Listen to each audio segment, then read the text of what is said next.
Hi guys! So for this session, ang i-endorse ko sa inyo is yung ating in-store sticker. So sa ating in-store sticker, meron tayong photo sticker, iTech Clear, Frosted and Pearl na which is kayang i-carry or gawin ng store nyo. So dito sa ating A4 laminated na sales materials, yung sticker, meron na siyang inclusive na yung cutting sa kanyang price, meron na rin siyang photo top and waterproof na rin siya. Tapos, scratch protected na rin siya and high quality na rin yung print niya. So, sa photo sticker, ito yung mga ginagamit natin for mga box label, packaging, katulad ng yung mga sumisikat sa mga reels na napapanood natin, yung pack with me, yung mga ganon, diba? So, yan yung mga dinidikit nilang kalimitang sticker and ito yung pinakamura nating sticker na kayang i-provide. So, yung price niya, kapag retail, 50, then nagbabago siya once na depende sa kung ilang sheets yung bibili ni customer. So, ang pinaka lowest price na kaya nating ibigay is 25 pesos. Then, kapag iTech naman, ito naman yung ginagamit natin ng mga label ng mga halimbawa, asukal, asin, yung mga ganon.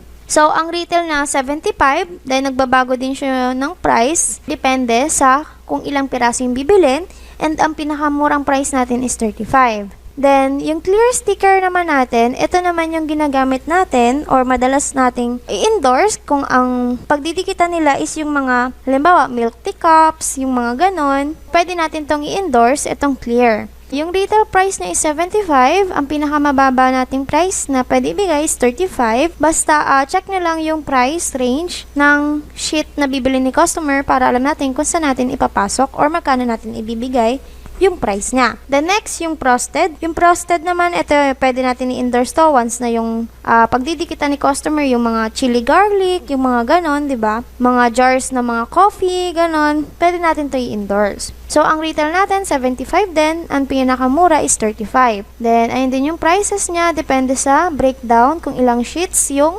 kukunin ni customer. Then, next naman is yung pearl. Yung pearl, i-endorse natin to once na halimbawa naghahanap si customer ng mga decal sticker, yung mga sticker ng pangkotse, yung mga dinidikit sa jeep, yung barya lang sa umaga, yung mga ganun, na once na halimbawa nagmamadali si customer, so pwede natin to i-endorse tong pearl sticker. So best siya sa mga ganon. And retail price na ulit is 75, ang lowest is 35, depende sa price or kung ilan yung sheet na bibili ni customer. So ayun, then dito naman, etong price na to is inclusive na dito yung photo top natin na regular photo top, which is yung matte and yung glossy. Then once naman na gusto ni customer na mas more presentable pa or may effect pa yung kanyang sticker, pwede nating i-endorse itong glittered and 3D textured. Mag-a-add lang sila ng 20 pesos. Ang kagandahan kasi pag glittered, yung finishing niya, may mga glittered effect siya once na natapatan ng araw or ng ilaw, may kita nyo yung effect niya. Yung 3D textile naman, meron siyang holographic effect na once na natapatan nga ng mga araw or ng ilaw, may kita or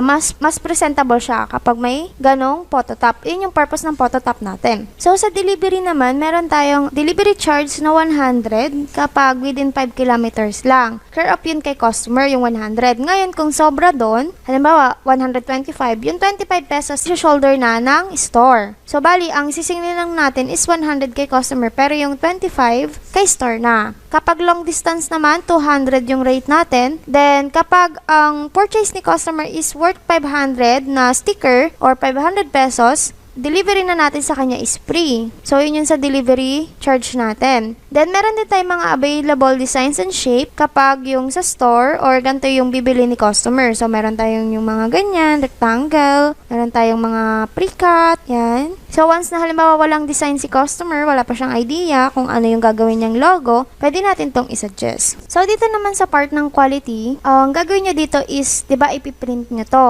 Tapos, pag na-print nyo, ilalaminate nyo siya. Once na laminate nyo na to, magpiprint naman kayo ng ganitong image, nandun siya sa drive natin. Piprint nyo siya ng photo sticker ng iTech Clear, Frosted and Pearl. Pag na-print nyo na siya, yung apat dyan, lagyan nyo ng photo top. Isang glossy, isang matte, isang glittered, isang 3D texture. Tapos, ididikit natin siya dito sa actual, ganyan. Para once na may customer tayo, ito lang yung dala natin. And once na nag-endorse tayo kay customer, madali nating mapapakita kasi meron tayong sample dito sa gilid na nakadikit doon sa ating A4 laminated. So, ito yung back portion ng ating laminated. So, dito, kung makikita nyo yung mga quantity na nakalagay sa loob ng shapes, is applicable lang siya kapag yung sticker ni customer is hindi niya ipapakat at buong A4 yung masasakop ng sticker. So, once na ipapakat ni customer yung sticker niya, magkakaroon ng difference sa quantity. Siyempre, mayroon kasi tayong kinoconsider na silhouette marking guide kung saan yung nasa loob lang ng guide na yun lang yung paglalagyan natin ng sticker. Hindi siya pwedeng buong A4. So,